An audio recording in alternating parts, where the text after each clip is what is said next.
not showing up at all. That's true. And we are live with another episode of BS Busters. And as per the usual, unlike as per the usual, I'm not joined by Pinky Don. Instead, we're joined by Jewel Rider Moonstar, who will introduce herself, and then we'll get further into it after the cut. Ladies and gentlemen, boys and girls of all ages, this is Joy Eli Moonstar, the Gamer Mage, and I welcome you to the BS Busters. And today we are going to be talking about what we've been going through for today, and, well, hopefully what we're hoping for in the future. And don't worry, we'll have other people show up eventually, I hope. And that was all in one breath. All right, and it's me, Mr. Red Fox. Before we get started, I have a joke. I have a joke for everybody. Okay, then. So,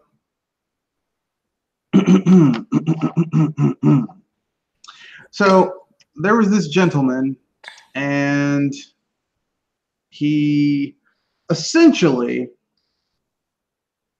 went to the library, and he was reading a different version of Little Red Riding Hood. And it was a little bit different than anything we'd ever seen before. So he began reading it, and it had a little different thing. It said Little Red Riding Hood was walking through the woods, and the big bad wolf jumped out and said, "Little Red Riding Hood, I'm gonna eat you up." She's like, "Really? Are you gonna eat me whole?" He said, "Well, now, Little Red Riding Hood, I'm gonna have to think about that."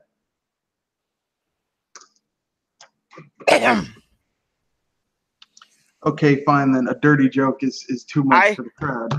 I heard that, and it made me realize what you were going at. So I just had to clear my throat because I knew where this was going. Anyway, that's neither here nor there. Let's keep it moving. So, what have you been playing lately? Well, minus Splatoon 2, I've been trying to get through a game called X-Cave, and so far I've been having that annoyance that you find in every one of these kinds of games, which is random loot and all these baddies trying to kill you before you get out with it. X-Cave, that's the game where you basically build dungeons? Actually, you basically think of it like one of the mystery dungeon games where you have to go through all these random locations, or semi-random anyways, get random loot, and try to cleave your way through your bosses.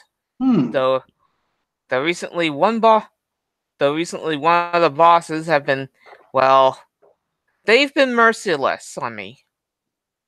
Well, that's not fun. That's not fun at all. As in, I could barely even get a hit in. Kind of merciless. Well, I have been, when I wasn't working this week, I have been essentially playing, when I was home and had a little bit of spare time, I've been playing Pathfinder Kingmaker on PC. And this game is basically like the long-lost sibling of those really awesome computer RPGs from back in the day, like Temple of Elemental Evil. And, I would ask if you can compare it to Everwinter Nights, but something tells me it's a bit different. No, it's not Neverwinter Nights, but like Baldur's Gate, Planescape, Torment, stuff like that. It's like that. It's like the long-lost child of those games. And I'm loving it. It is really, really insanely good. And, you know, it is that, I mean, like, Owlcat Games really tried to hone close to, like, the Pathfinder experience, tabletop experience. So much so that, like, the game may be a little intimidating for people who aren't used to tabletop gaming. But, see, I cut my eye teeth on D&D tabletop gaming, so I love this shit. Like, I like going into builds and like building a character so that I can branch out later and create a hybrid build later on that can do cool shit, like having a blade mage, channeling elemental power into my weapons and slicing and dicing my way through people. It's quite fun. I really enjoy the title. Is it perfect? I No mean, way. But th- there's at least some good in it. yeah, it's not like this game isn't for everyone, but if you're someone who likes getting into the nitty gritty of rules and stats and building characters and making hard choices and doing side quests that affect the overall game and how certain things play out, then this game is for you. So that's what I've been playing, and I've been enjoying it. I've also gone back and been playing a little bit of some old DS and 3DS games. I went back and I played through um, Radiant Historia. Radiant Historia, I remember that one all well. It's the game that is supposed to be Chrono Trigger's sibling. I won't go that far. I would just say it's basically kind of like the unofficial. It's like if you were going to do a Chrono Trigger sequel, but you didn't want to have the grand scope of Chrono Trigger where you're basically affecting an entire world, you would have this game where you're just affecting like a smaller, A small realm. yeah, like a small, let's say a country. Okay. And I like that. So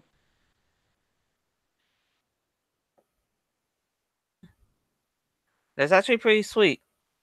so yeah, I like stuff like that because I'm insane like that. So Hey, you're talking to somebody that enjoys card games and enjoys Chrono Trigger like heck. so the cool thing about Radiant Historia is that, like any really good RPG, is that the story starts out kind of simple, and then the farther you get into Radiant Historia, you realize just how just There's a deep twisted. hole going on, right? Yeah, there's some messed up stuff going on, and all of the characters, like it's interesting how they handle the time dynamic, where choices that you make in one timeline um, Are get carried you into items. ah. Well, you see the branch, like there's the cleft point where you see how a choice that you made earlier caused this to happen, which then you go to another timeline where you didn't make that choice, and you can see how things change. Now, time isn't that uh, binary, but it's Or at still least very good. it's branching, but it's not black and white, right? Yeah, it's not binary. Like if you listen to like quantum theorists and stuff like that, they say that time, like alternate realities, isn't as simple as, okay, you woke up one morning and you chose to wear a blue tie instead of a red tie, and so that choice leads to an alternate reality.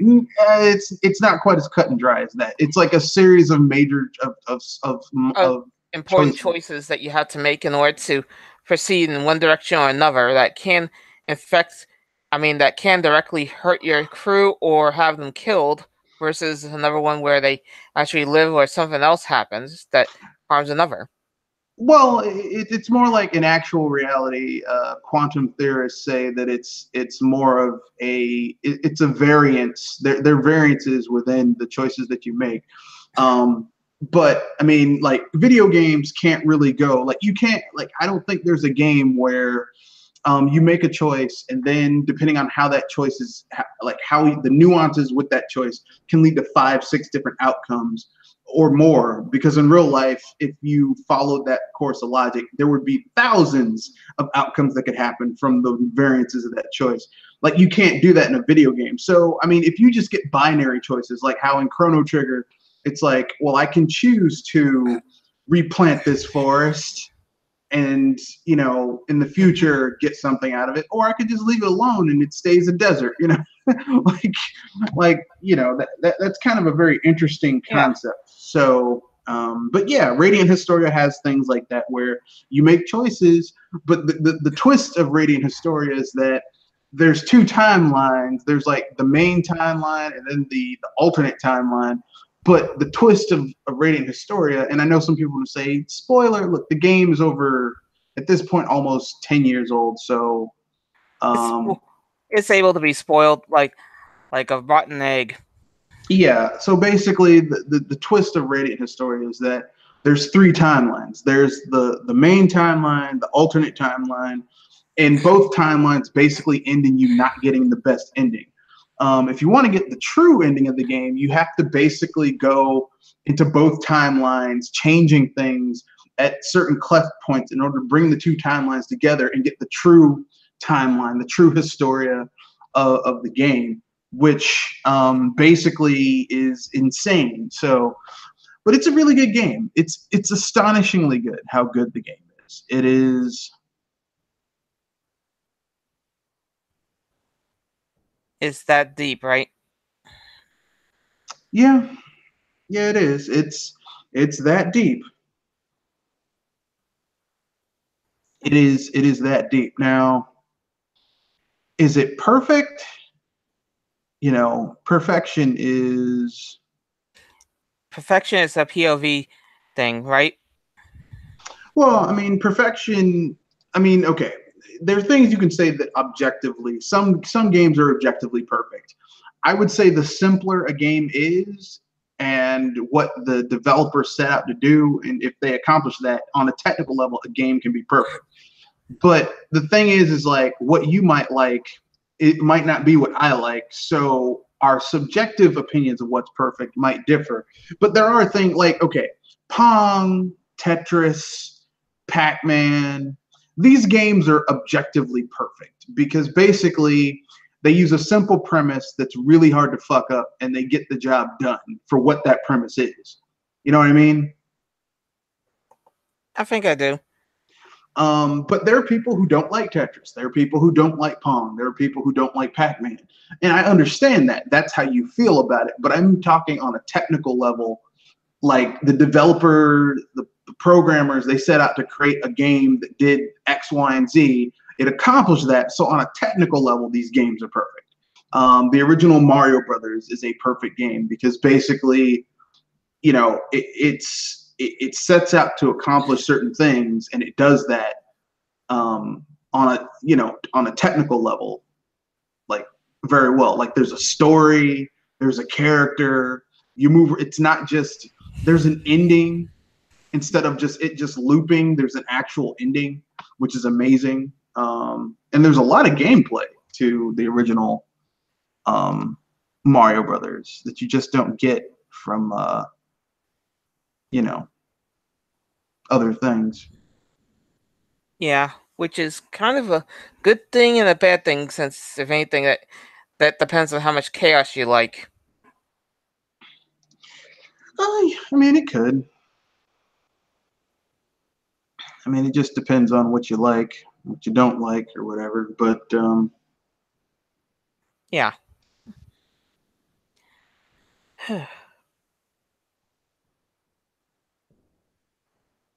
I am a sucker for those types of games. A sucker for those types of games.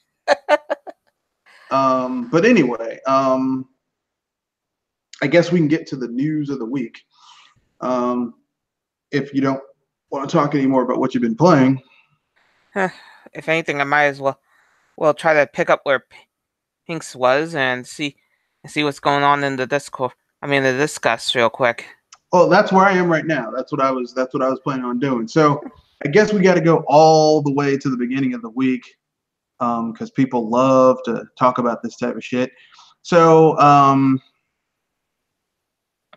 so I put up some articles last week, um, or should I say earlier this week? I should say, like Monday, Tuesday. And I guess I can start with basically Microsoft says that they're coming out with a new cloud-based streaming service called xCloud, which will enable you to stream games, Xbox games, to tablets and your PC. And I'm thinking in the future, maybe even other consoles. Um,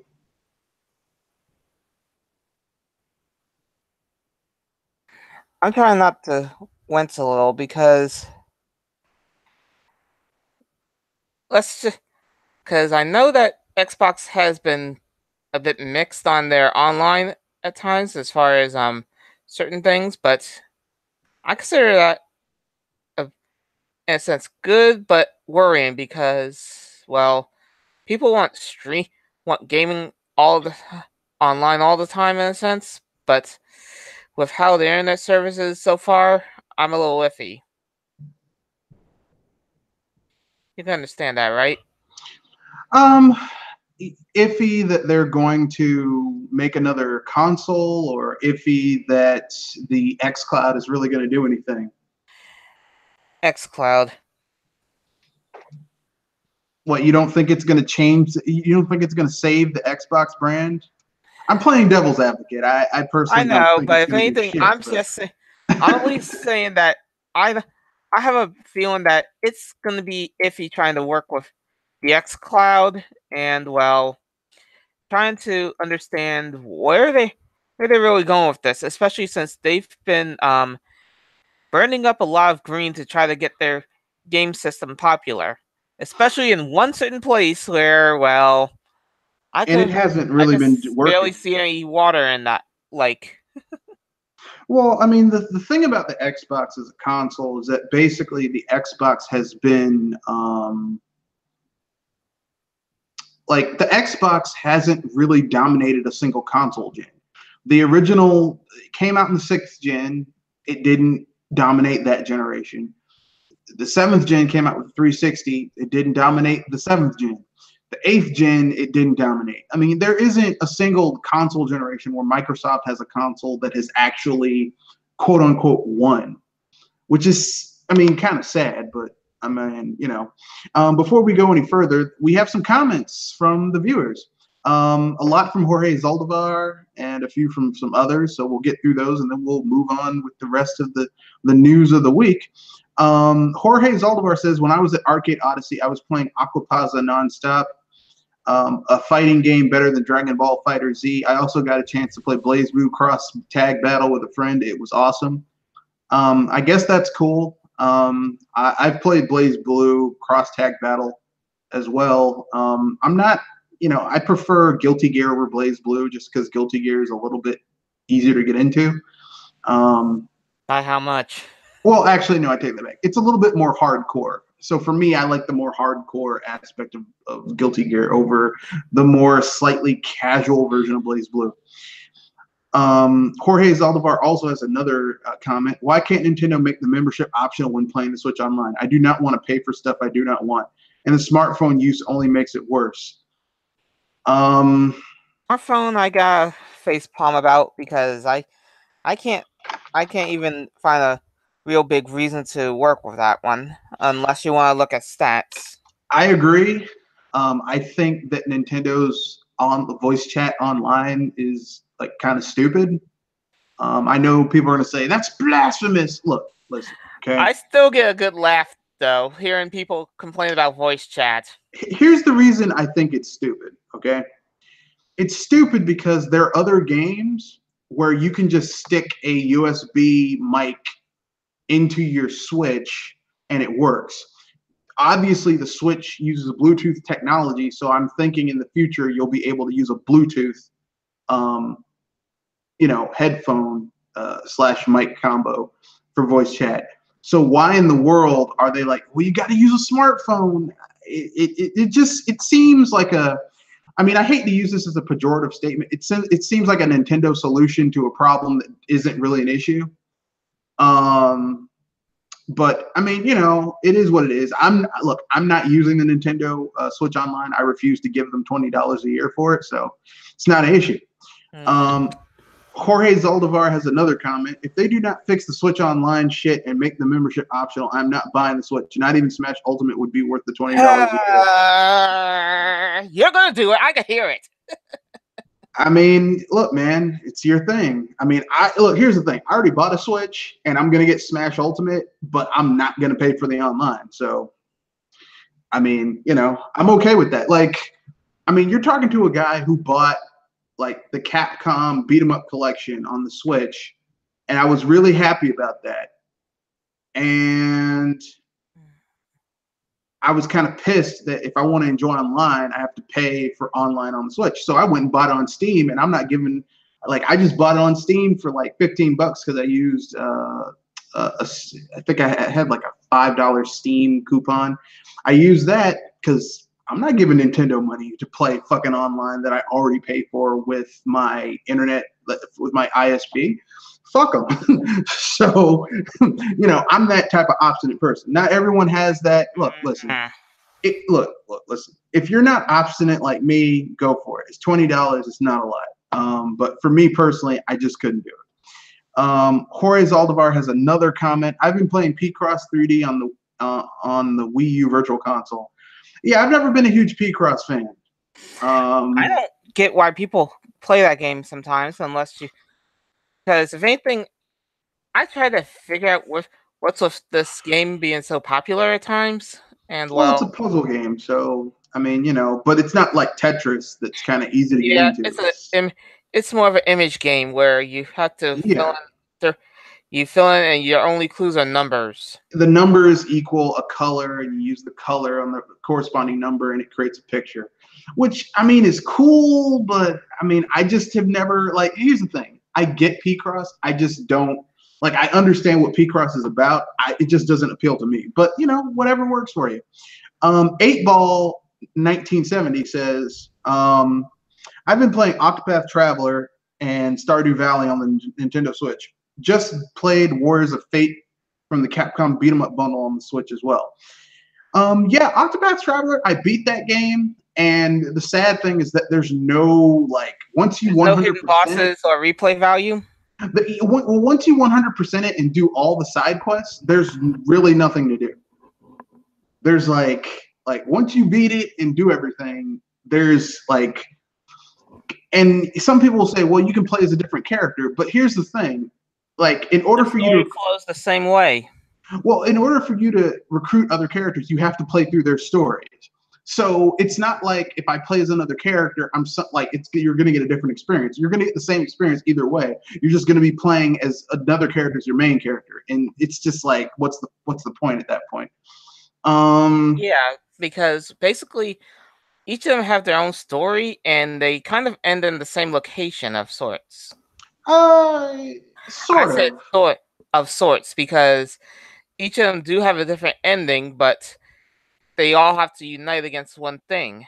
Yeah, I mean, for those of you who have not played Octopath Traveler or who are just getting into it, or you have it and you haven't beaten it yet, here's what I'll say about here's what I'll say about Octopath Traveler.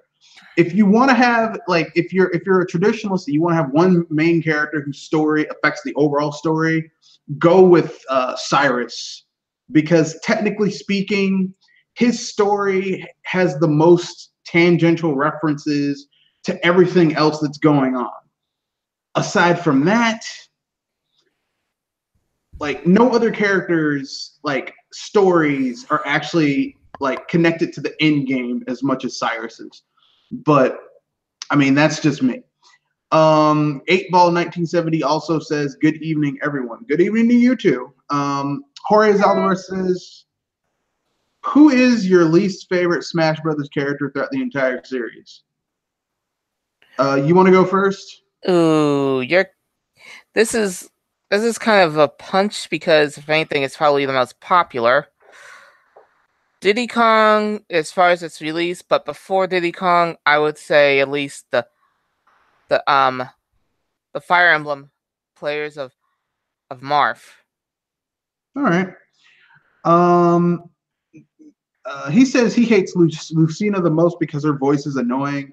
Same goes for Corn and Cloud because they're just cheap. Actually, for the entire series, I'm going with a character who's been there through the entire series, who I fucking hate because I hate the character. That limits you to 12, you know. What? That does limit you to 12, though. This is a character who's been there since the beginning, and I hate this character. Pikachu. I hate Pikachu. Jigglypuff, people are gonna say, well, what about Jigglypuff? Jigglypuff is so bad that if you get good with Jigglypuff and kick someone's ass with Jigglypuff, it's fun. But Pikachu, I fucking hate. I hate that character. Like when I've played Smash Brothers competitively, in both casual tournaments and like real tournaments, And if someone's playing as Pikachu, I will go out of my way to fuck them up because I hate that character. Um,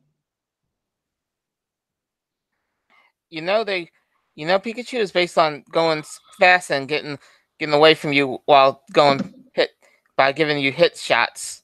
I know, I know. That's why I like Link, because he's a highly technical character who's all about area control, which he's the nemesis of characters that like to run around fast and and do hit and run tactics, which is another reason I'm a Link. Link's one of my mains, because then I can do that. You know, I'm gonna shoot a lightning bolt at you. I've got my shield. Oh, it blocked that shit. Well, I'm gonna go use quick attack. Oh shit, you hit me with a bomb. Oh shit, you bounced your boomerang and it disrupted my moves and set me up for a 2-hit combo. Oh shit, I'm KO'd. Yeah, get the fuck out of here and go play with a real Smash character and not this little bastard. But you know, if you're wondering, I always get easy shot with my own main of sorts, and I get hated for it. well, I mean, you know, everyone Me has their Gunner. names. What? Me Gunner. Oh. No, my mains for Smash Brothers have pretty much been the same throughout all three issues. Like Link, Donkey Kong, and Ganon. Like those are my go-to characters. Which is weird heavies. because Link is a medium character and he's kind of slow. And Donkey Kong has gotten faster. Despite being a heavy, Despite being a heavy, yeah. And you know what? I remember a video saying that heavies really don't get much power because they always get easy shot by the speed shooters. Not really. No, if you're playing as a heavier character, you basically have to use their light attacks to disrupt faster characters until you can set them up. And when you can, because all it takes is one good hit from a heavier character. And the reason I know this is because I've had people think that because especially in Smash Brothers Brawl and Smash Brothers 4. Mm-hmm. People thinking that, you know, if I'm playing as Ganondorf, they can use a young Link, like that's going to give them an edge. I'm like, this shit's not Peter Pan. This shit, look, listen. In the real world, if an 8-year-old boy with a little dagger fought a grown-ass man with a sword, he's dead. I mean, the kid's dead. There's no... And that's what happened. That's why I like Wind Waker. It actually told the truth. Like, Link's like, I've got the Master Sword. Yeah! Oh, shit, I fucked up. Yes, you did. You did fuck up. But that's neither here nor there. Jorge Zaldivar also says the recent Guilty Gear games have terrible graphics. The 3D graphics for the characters are terribly animated and slow in action. The way they try and mimic 2D is not fooling anyone. Yeah, I don't like the 3D graphics myself. I preferred the cell animated graphics of old Guilty Gear. That was my favorite. Like, I was kind of mad when they went to 3D graphics. I wish they would go back to cell. I know cell is more expensive, but it's just better for fighting games. Like, I hate that Street Fighter went to 3D animation because it looks bad. If you think that's bad, wait until you see Marvel vs. Infinite. No. I mean, it's using the same shit like Street Fighter 5 is. It's both ways. It's bad. Like, I wish they would just stop doing that, but that's just me. But we got some more news here. Let's see here. By the way, in case you're wondering what I was talking about, I gave you a link. Let's see the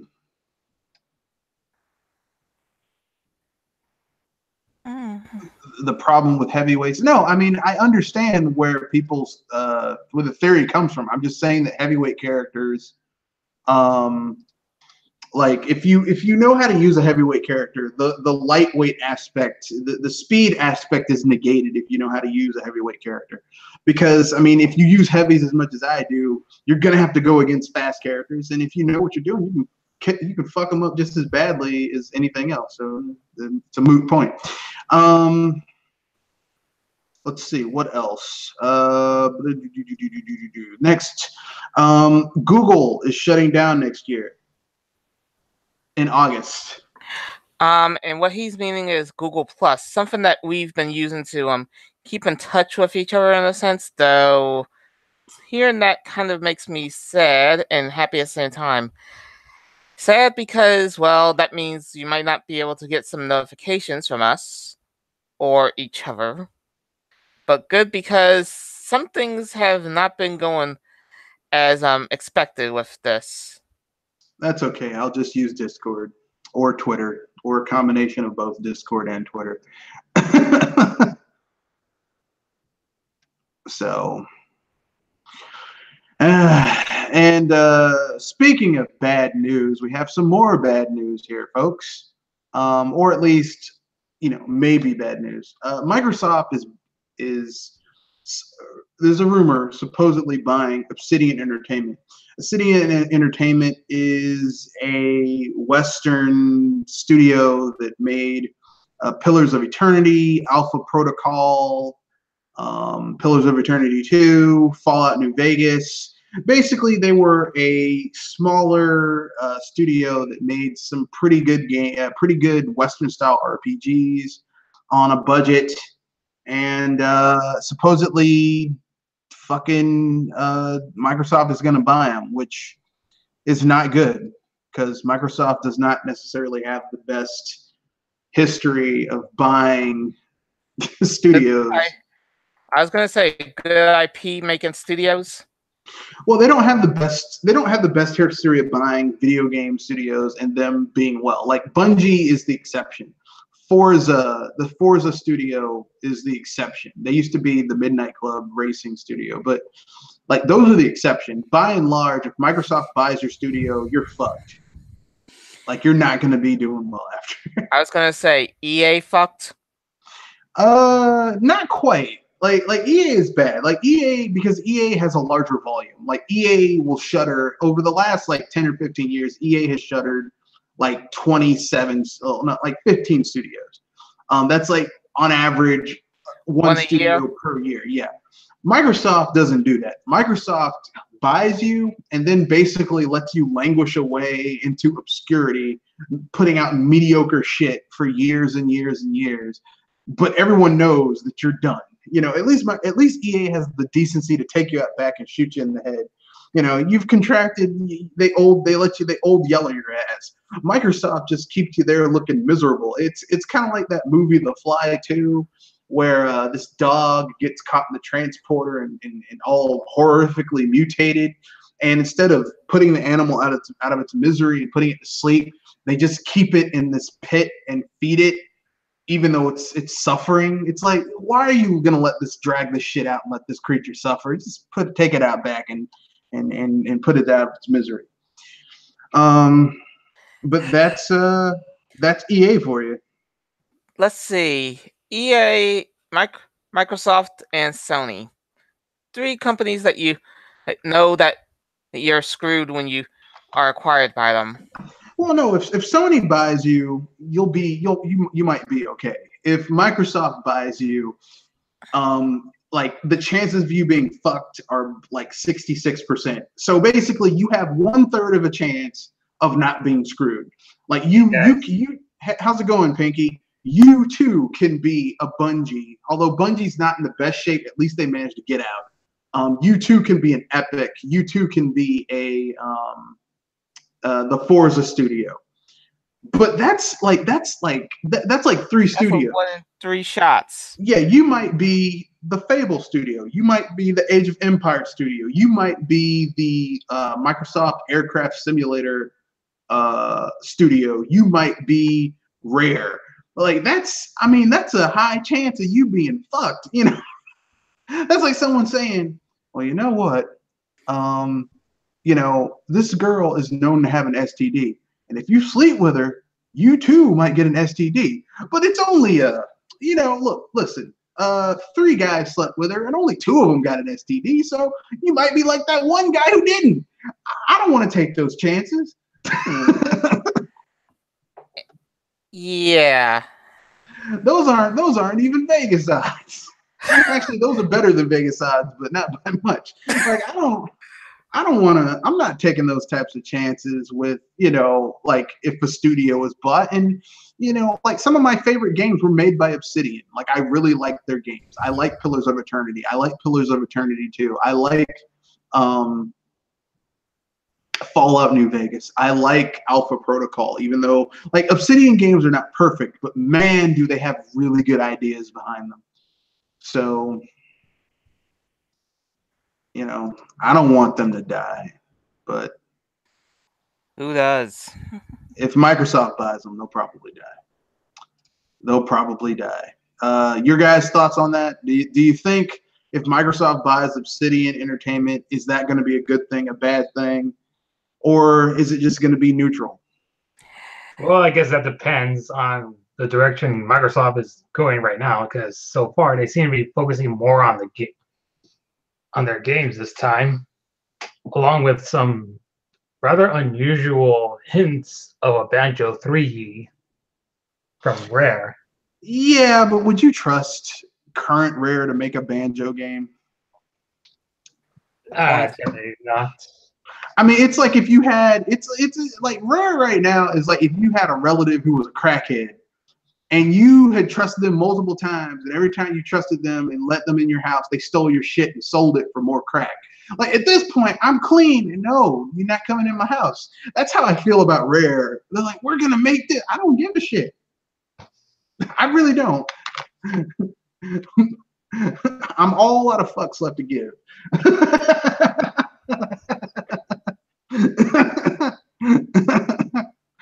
But Jewel? Here's hoping, but knowing what Lady Luck usually gives, it's likely going to be the middle finger.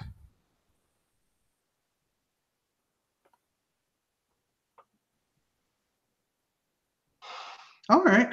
So I guess we can move on to the next little bit of news. Oh, yes. Before we get further into the news, what have you been playing, Pinky? Oh, well, I'm still playing Doom right now. All right. So, and after that, I'm gonna start playing SNK Heroines. All right. The all-female fighting game. Yeah. Well, Jorge Zaldivar has some comments. He says the 3D was rather all right for Street Fighter. I prefer cell shading, but then again, you have to remember I'm a Street Fighter 2 fanboy. So like when I think Street Fighter, I love that cell shaded look, like from Street Fighter 2 and Alpha and 3. Like I hated when they went to 3D in 4. I think it would be cool. Jorge Zaldivar has another comment. I think it would be cool if Platinum Games made an action adventure beat 'em up spin-off for the Fire Emblem series. The main hero should be a 10-year-old brawler pirate boy with gargoyle blood. So basically Monkey D. Luffy is what you're saying, except like kid Monkey D. Luffy. I was thinking Monster Party. I mean, personally, I would prefer Platinum Games to go to Capcom and make an Okami 2, a real Okami 2. I would love that shit. Either that or another Beautiful Joe. One could hope. Yeah. See, that's the thing. Some of Platinum Games' best IPs are always held by other people. That pisses me off. Or hell, another God Hand. I'd take another God Hand. Jorge Zaldivar has another comment. Speaking of Rare, is anyone looking forward to the new Battletoads game in 2019? Oh, that one's not made by Rare. Yeah, it's not made by Rare, but I mean, like, here's the thing: it could be good, it could be bad. I don't know. If in order for me to play that game, I'm going to have to use Microsoft's shitty online system, Xbox services or whatever. Well, they have their Windows store instead of like Steam for a lot of their shit. If I have to use their shitty Windows store, then I'm not getting it. I'm just not, because Like I don't like using Microsoft shit just on GP because some of their stuff just sucks.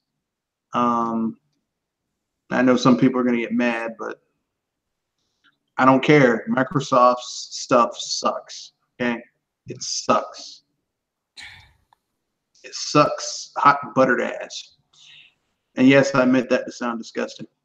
Also, we have some more news. Nintendo is releasing more NES games for their online. Okay, let's just get this out the way. Okay, I mean, this is a little bit of news. Is it the update of the Legend of Zelda special? Well, I mean, I knew they were going to do that because, like, I'm gonna let people in on a little secret about the original Legend of Zelda. Okay. The game is kind of fucking hard, and the average gamer today just can't get into it. Okay?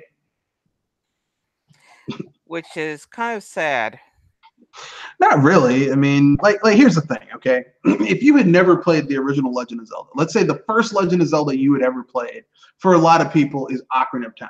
That's the first Legend of Zelda they ever played. And then you said, okay, I want you to go back and play Link's Awakening or A Link to the Past or heaven forbid, Zelda 1 or 2 for the NES. They would not get it.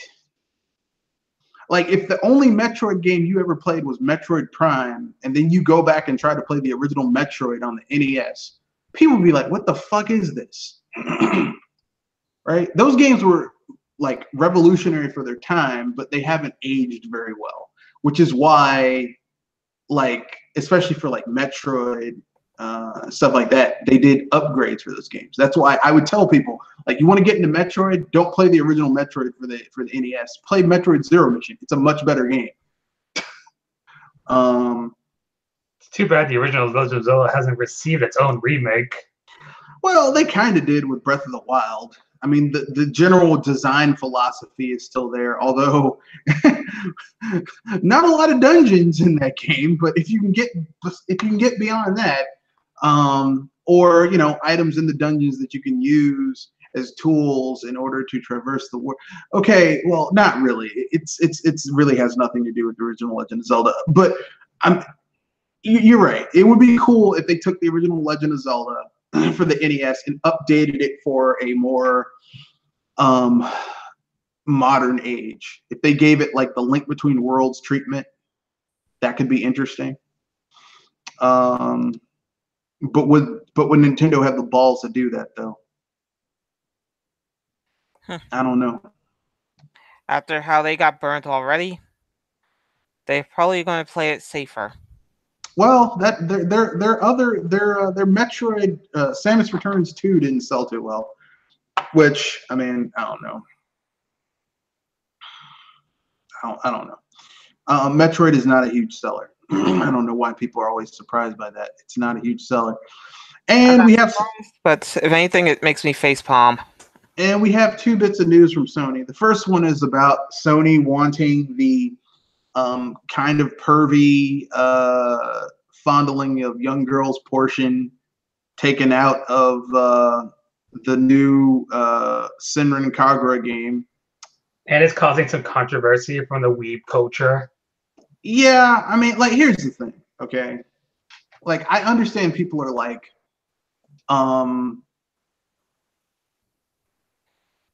we want it in its purest form, right? Yeah, I can understand that, but I can also say, like, and this is just my own personal thing, I don't want to play a game where I'm fondling underage girls. Like, I'm not cool with that.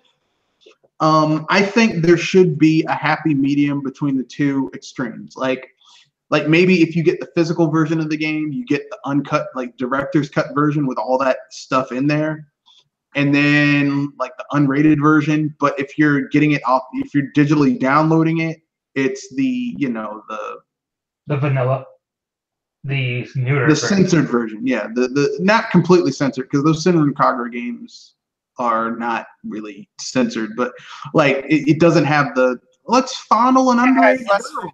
has less details. Because I mean, I personally don't want to play a game where you follow an underage girl. Now, if these are grown adult girls, knock yourself out. But in a video game, knock yourself out. But this girl's 14. No, no.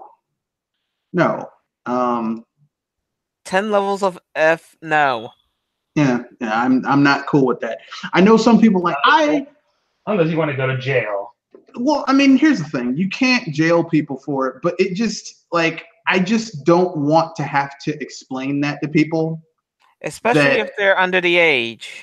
Like, you shouldn't have to like. And so basically, I'm just saying that there should be a happy medium, or like you can turn that mode off or some shit in the game. You can still go. Like there should be a happy medium.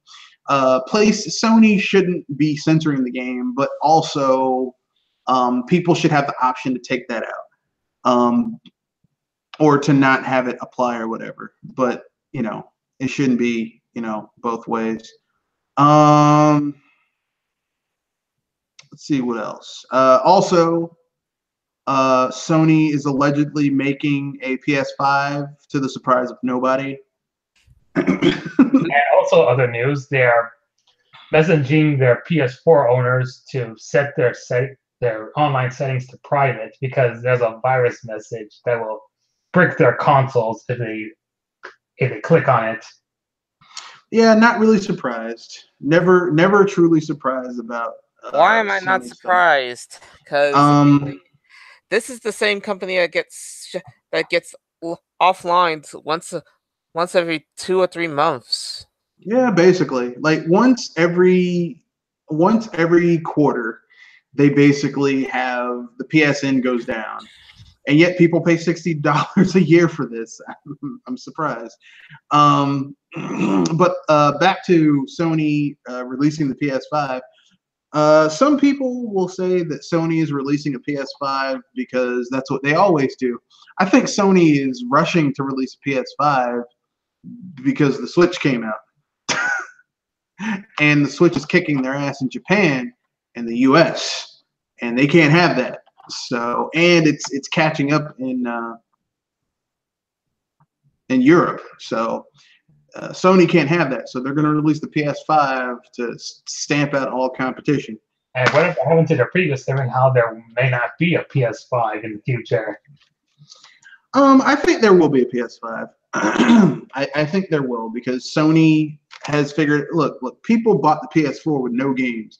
So if the PS5 has no games, as long as Microsoft fucks up too, which they're already starting to fuck up with the xCloud and all that shit. So when Microsoft inevitably fucks up with their Xbox, whatever it is, with their new Xbox, Sony's gonna come in, hey, we've got this $400 and you get all this shit. And that'll be the end of it. So that's how it's gonna go, folks. At least that's my opinion. I have no evidence to back this up. But that's just my thoughts.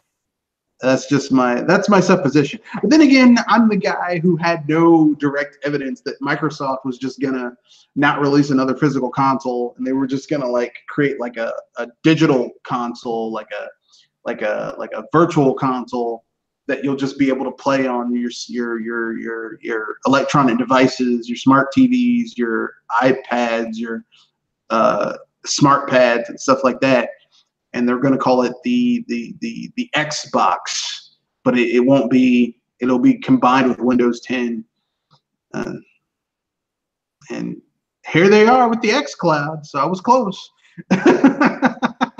I was close. I was like 90% close. That's still a B. That's a strong B. That's almost a B plus. So I think that was relatively good. I was close with that guesstimation, I think. That I could agree on. But we have some other stuff going on.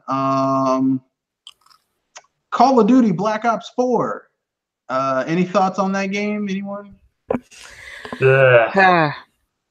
I was about to say, is it it says It's FIFA with guns. I mean, I won't go that far, but I mean, It's getting to that point.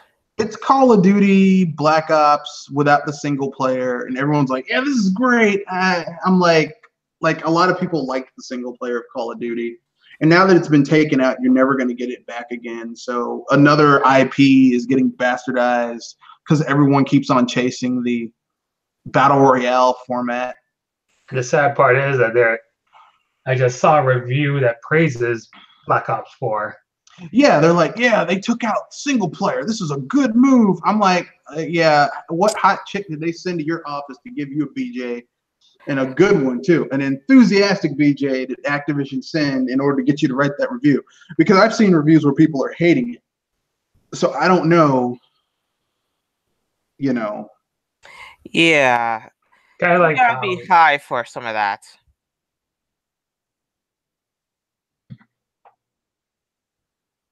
So I'm not exactly, you know. I'm not trusting reviews. I'm not trusting reviews right now because, there are people who are legitimately pissed off about it not having single player, and then there are people who, I read that review of the game, and it was almost too glowing because no game is perfect. Games are gonna have some flaws. That review was too glowing. Like yeah, this is great. I'm like, yeah. It's like somebody turned on the high beams, right? I think they paid for that shit. I think Activision paid for that review, but you know, I don't have any evidence of it. But it's like when a review is too glowing, I'm a little suspect. Iffy. Yeah. But that's how I roll. Also this week, the beta for Fallout 76 is on. Any thoughts on that, anyone? I haven't. I've been hearing some +10 rage going on, considering lore wise. And there was also another beta test for another game called Jump Forces, and the general consensus is that it's pretty much plays as awful as Jump J-Stars Victory. Yeah, but Jump J-Stars was good. It was like a 2D Smash Brothers knockoff, except it had jump characters. Oh no, I'm talking about the PS3/PS4 game. Oh, you mean the game that's like that's one of those shitty Bandai Namco beat 'em ups, like brawler beat 'em ups that suck? Yeah. Namco can pump those things out in their sleep. I swear they go to sleep. I swear they get up, eat a bowl of Fiber One, and then go to the bathroom and shit out one of those games. Must be some fiber. Yeah. Sorry. I'm just saying, I don't particularly like, and I wanted to like that game, And mind you that the other reason it came here overseas because of fan demand. Even though some of them admitted this game doesn't play well. Well, that's sad. And they still wanted it because of the sheer fan service. That's sad because I wanted it to do well, but it is what it is. True.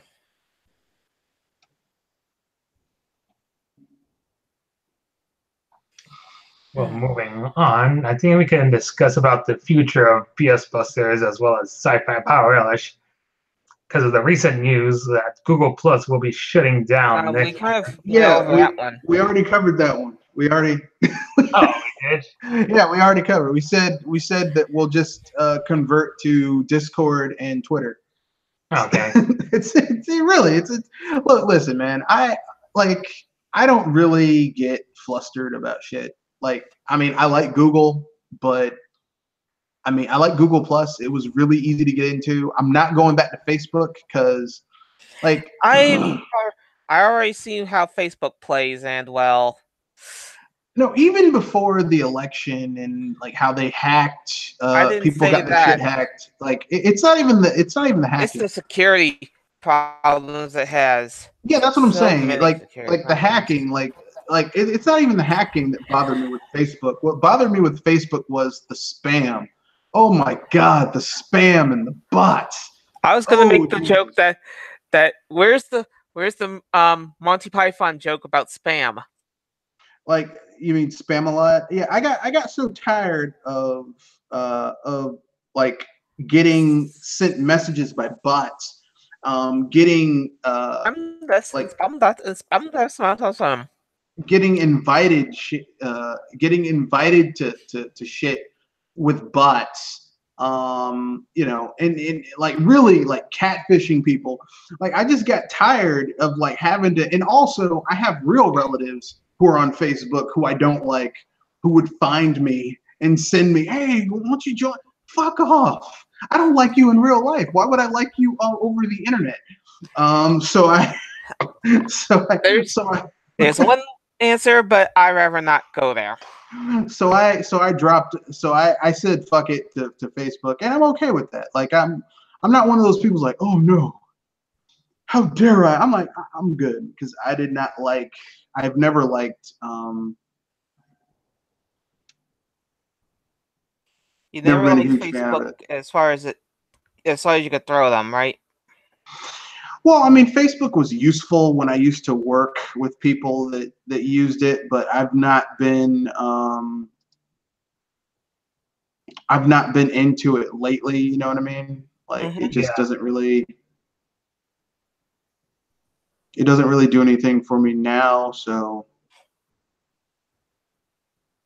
and I know some people are going to get mad. They're going to be like, "How dare you, sir?" But I don't care. Well, since that's already been discussed, I think we could discuss about the Octolings amiibos that are coming this December. However, all three of them are considering what this month is today. October. They would have released it earlier than later. Man, it's Nintendo. Because all three of the costumes that come from those amiibos are Halloween based, like a witch outfit, a knight's outfit, and a creepy mascot costume. Yeah, they probably they probably wanted to have it out for this holiday season, but they probably couldn't get the prototype, they probably couldn't get the production to the point where they needed it until like later on this year. I'm just being that sounds like a logical supposition. We have some more news here. Level 5, a reasonably decent sized third party in Japan, says that they wanted to have Yokai Watch 4 and Inazuma 11 out this year, but they're still working on it, so that's why they didn't show it at TGS this year. And they're also in talks of a 20th anniversary title. Yeah. And also that Megaton Musashi game, which looked really cool from 2 years ago, which nothing has happened. Also, that other game that they were going to do, Fantasy Life 2, which still has not come out yet. Seriously, bring it to the U.S. No, it's not out. No, Fantasy Life 2, it's not out yet. Like, I'm like, man, as long as you guys took to make that damn game, you could have made 3 or 4 of those games. Speaking of Level 5, there's some games that Level 5 has made that I really love that I wish they would do sequels to. Like, I would love another Dark Cloud. I would love another Rogue Galaxy. I would prefer to them to make another Dragon Quest game, because Enix. Square's been giving people the middle finger, haven't they? Well, I mean, Dragon Quest 11 is okay. Look, here's the thing: Dragon Quest has maintained a certain level of quality throughout all the games. Like, all of them are solid, but I just really wish that they release more of their games in a different sense. No, I wish they go back because Level 5 made Dragon Quest 8 and Dragon Quest 9, and those are two really good Dragon Quest games. Not the best, but they're like Dragon Quest 8. I think has one of the strongest stories of the Dragon Quest franchise, and Dragon Quest 9 has a really good battle system. So, Ooh, third time they can combine both the good gameplay and good story. Here's some news from Blizzard. They say that there are no plans for cross-platform play for Diablo 3 Eternal for the Switch. Really? Because I heard that they were gonna. It wasn't a matter of if, but when. Well, they just said 2 days ago that there are no plans for cross-platform for Diablo 3 for the Switch. Well, that's a shame. Hmm.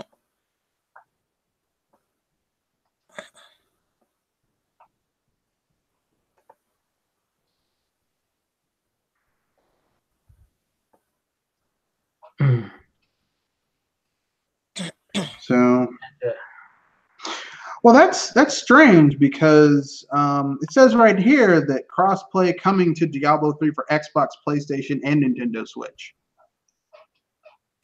And yet they cancel it. That's the thing. I'm not hearing. It is from Vox, or sorry, VG27. Okay. They are actively working on it right now. But okay. I posted the article where I got the news. The original story is that they were working on it with Sony and Microsoft with the Switch, but someone put the kibosh on it. I don't know. Allegedly, like at this point, I don't really care because I'm not getting the game anyway. So, because I already have it on PC, so it's not a Yeah. If this is the same damn it's all the same. Like it's the same source, but I don't know.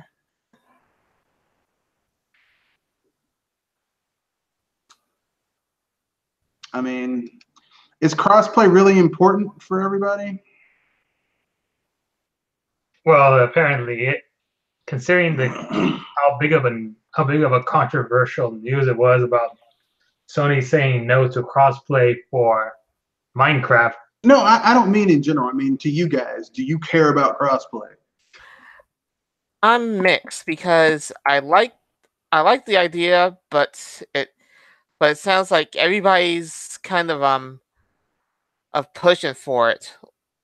I mean, if crossplay for certain games I actually really like, especially for turn-based games, but for games that require a lot of action, I'm a little iffy on.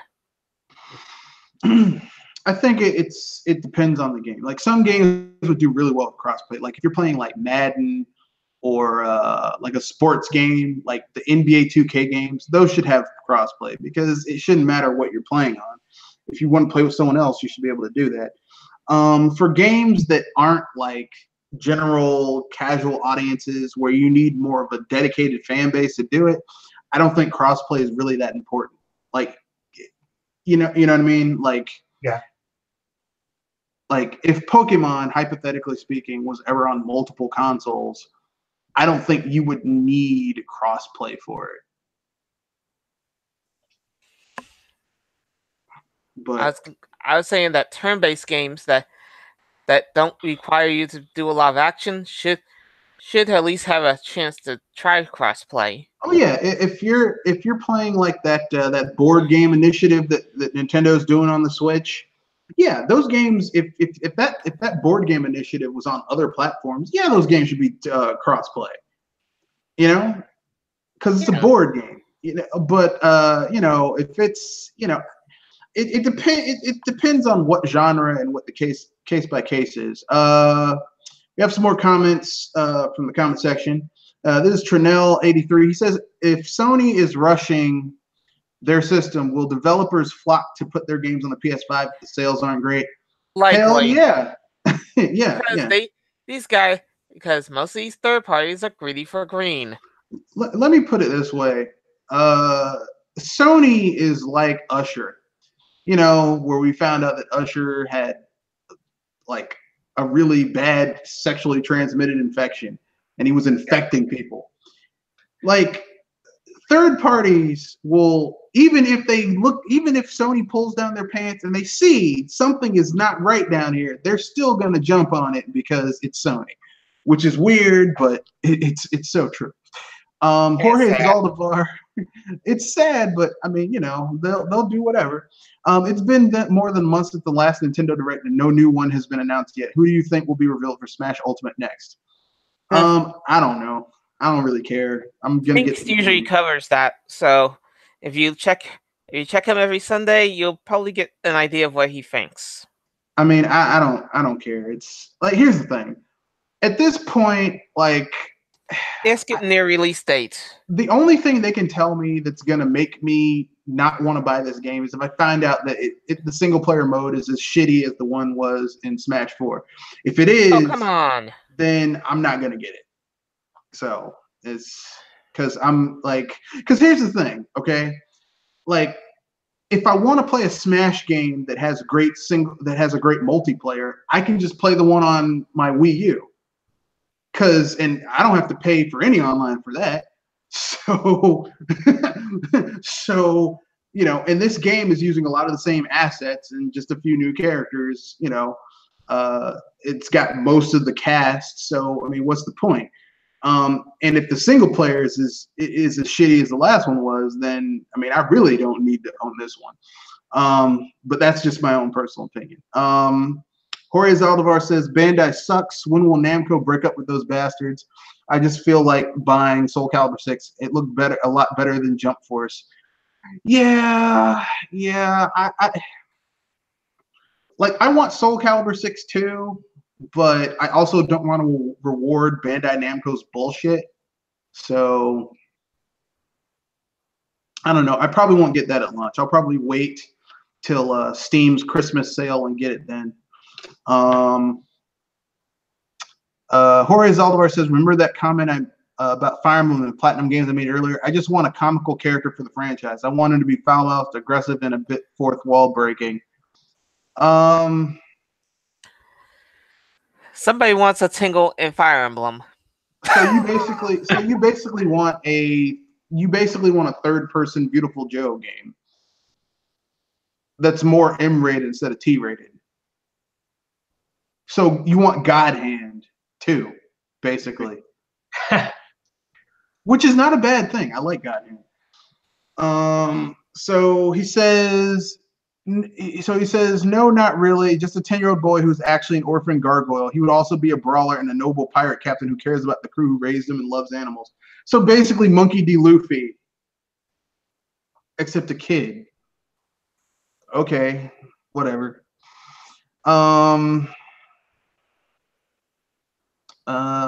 I guess we're in the free topic portion. So anything you guys want to bring up before we wrap things up? Dragalia Laws has just reached 16 million, has generated 16 million units. I guess that's cool. Within the first 2 weeks. I mean, that happens a lot with internet things. We have to see if it can sustain this momentum till next year. If it has a high install base till next year. If it can maintain it, good for them. If it doesn't, well, that's the way the cookie crumbles.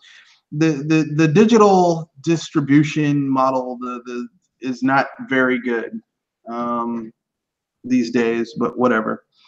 Joel, anything you want to bring up? I'm basically on free range right now, but otherwise, nah, I'm all right. All right. So I'm going to look through the comment section, see if anyone has any more questions. Those of you who are listening, questions. Yeah, we've been getting a lot of questions since you were off the air, Pinks. Yeah, just any other questions? Leave them in the comment section. I mean, in the chat section, we'll get to them. If you don't have any questions, then we'll wrap this up. So,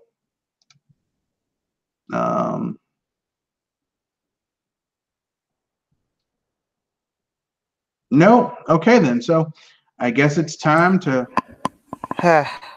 wrap things up.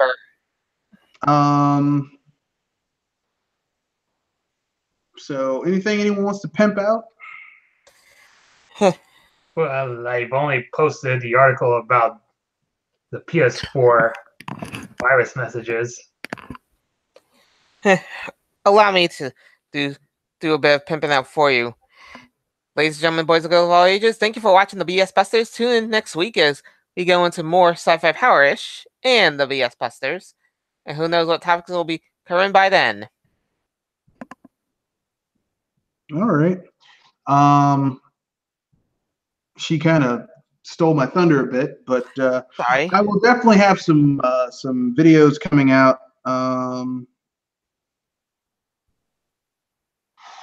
Coming out this week, possibly about Pathfinder Kingmaker, because I've really been enjoying the game and it's fun and as I asked before, I hope you can compare it to Neverwinter Nights that makes all the allows you to customize your own campaign of sorts, but that's probably not going to be there. It's not like Neverwinter Nights. It really isn't. Like, Neverwinter Nights was good, but it wasn't as... It's not... I mean, this game is more like Temple of Elemental Evil and Baldur's Gate and Daggerdale. Sorry, Icewind Dale. It's more like that than Neverwinter Nights. Neverwinter Nights was... It was related to those, but it wasn't the same. But that's neither here nor there. I'm going to check and see if there are any more questions. If there aren't any, we will wrap them up. Okay, we have one question here. For any fans of the Muso series, which collab title do you wish to see? Muso, wouldn't that be the Samurai Warriors? Yeah, that's what I was going to say. The Warriors, Dynasty Warriors, that type of thing. Yeah. And I seriously don't get why people enjoy Warriors so much, other than the fact that they were just being the big donk on the field, swinging their weapon around like nobody's business. Would you prefer them to show off their guns instead?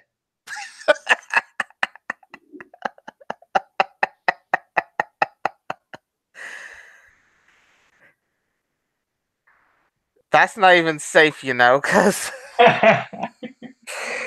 there's some characters that even use guns in those games. This isn't a collab I'd like to see. This is a collaboration that I think would work really well. Power Rangers. Oh, beep, yes. If you did a Power Rangers, Dynasty Warriors mix, Dynasty Warriors game, and you basically because they already did Gundam, so Power Rangers could work because basically you would choose your Ranger. Like initially, like maybe you would play as like the old school Mighty Morphin Power Rangers, and then you would and then you would like go through like different generations of Rangers, and then by the end of the game you'd have like 50, 60 Rangers you could choose from, like different teams, different weapon styles and stuff. Well, I mean, they would use the weapon. Like that's the thing where they would have to use the weapons they have in their show. So like, but they could have like upgraded versions of those weapons, which would change. Like if they use the upgraded version of that weapon, it changes. So like, you know how the Red Ranger in Mighty Morphin in season 1, he's like his motif is like a Tyrannosaurus Rex. Then it turns into a red dragon and all that shit in season 2 and stuff like that. Yeah, I was going to say that, and usually the Rangers are associated with fire elements. Yeah. I mean, you know, I'm not like ultra into Power Rangers, but I keep up with the lore at least to a point. Yeah, like that. Like season 2 is where I kind of like was like, okay, I'm done. But my point is this: basically, I'm just saying. Do Power Rangers for the U.S. Now I know that it's called Super Sentai in Japan, but here's the thing, okay? Super Sentai like has been going on since the 70s. Okay, that's And that's way that's too older many, than that's too some many of damn characters. us. Yeah, that's too many damn characters. That's why I'm saying we go with Power Rangers in America, because we can trace that back to like the 90s. 1990s. Yeah, which is much easier, and it's much easier to pick and choose some of the best. Like we can do Mighty Morphin, the Ninja Zords. We That can makes me do. wonder how they're gonna do the Zords for that kind of game. Well, what I'm thinking is that like basically you fight your way through the various shitty enemies, and then the monster shows up. You do so much damage to the monster, you beat him once in his little form, and then Rita Repulsa, make my monster grow, and then it grows, and then it's like, oh shit, and then you get to see the animation. It's like it's morphin time. Dun, dun, dun, dun, dun. They summon the Zords, and then instead of you fighting like a ton of enemies, it's you versus that other monster, and the fight is more intense because you're a giant mech and all that stuff. So that would change up the formula that you typically see in Warriors games, where it's just, oh, I just have to memorize 3 button combinations and I'm good. Typically, so I think that could change it up a little bit. The only other IP I think that could work with the Warriors franchise is if they this isn't really like a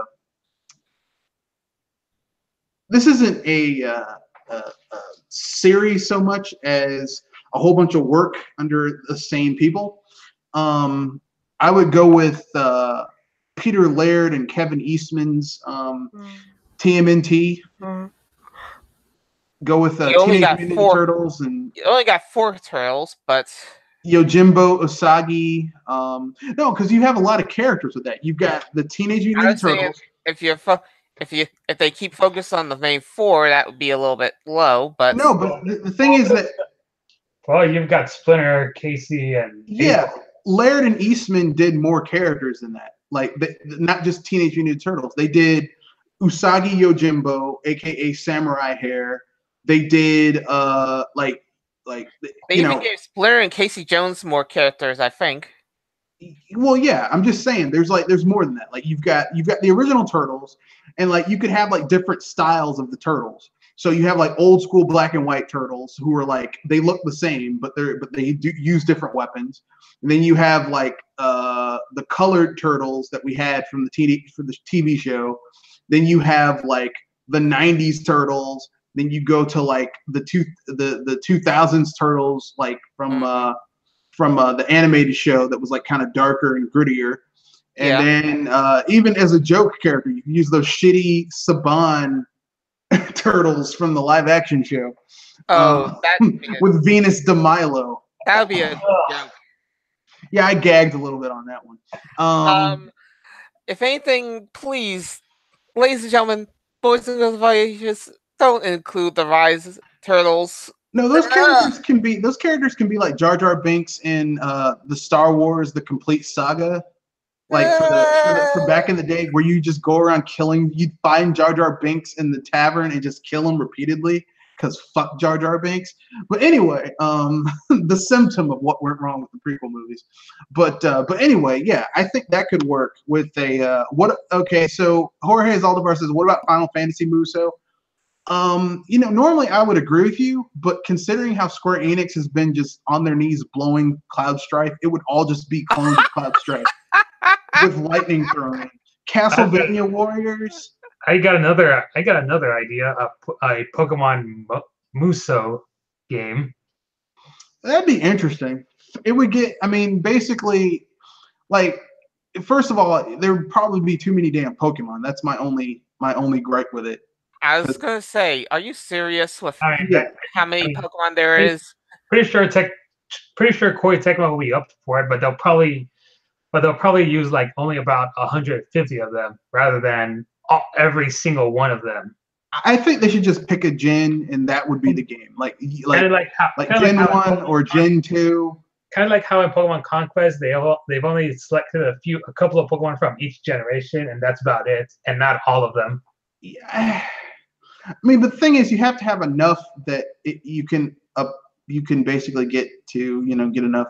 I think I think they should go maybe Gen 1, Gen 2, or Gen 1 to Gen 3, and then call it a day. Like everything after that, they're just like, well, fuck it. I'm sorry. If we do a sequel, we'll do the extra gens. King of Fighters Muso, Bleach Muso, I would rather see a Soul Calibur Muso.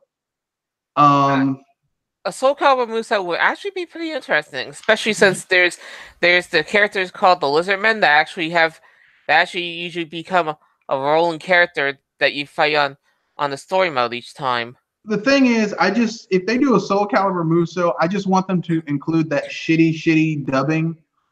So I can have like Mitsurugi. The name is Mitsurugi. Remember it.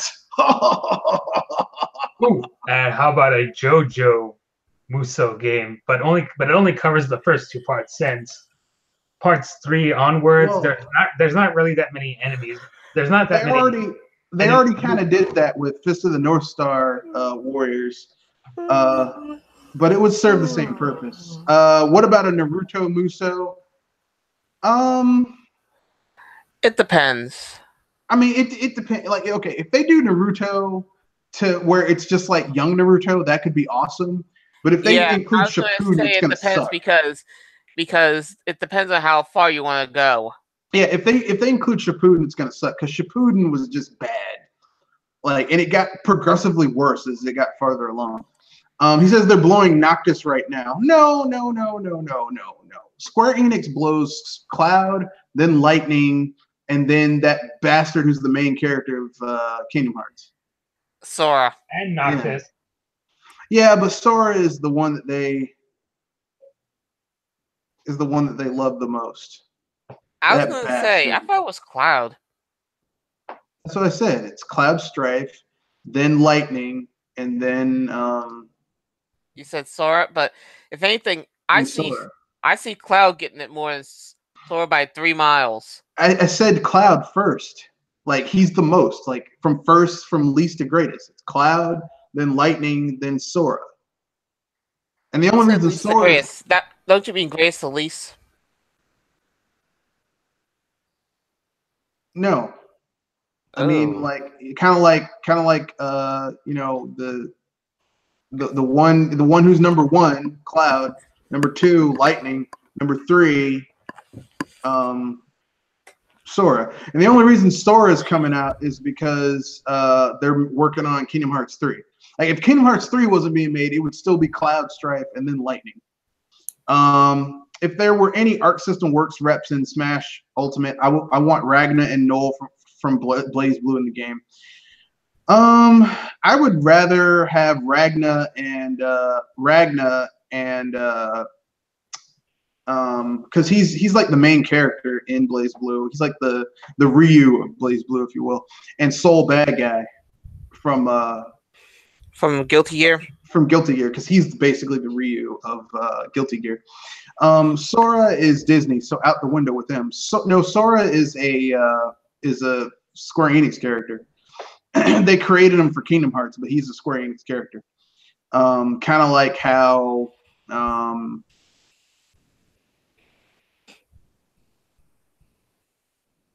what's his name? Kind of like how King K. Rool is considered a DK character. Well, no, he's considered a Nintendo character, even though he was created by Rare. He's a Nintendo character. So, but anyway, that's the end of this podcast. Thank you for joining. We're still ending a little bit earlier, but whatever. Thank you. Remember, rate, comment, share, subscribe. If you would like to be a part of this podcast and you have a stable internet connection and a microphone or a webcam with a microphone, let me know in the comment section if you would legitimately like to be one of the a panelist, and we'll communicate with each other and work out our schedules. Remember, I can always record a podcast ahead of time and then post it. So with that being said, that's the end of the podcast. Thank you and have a good day. And hype responsibly.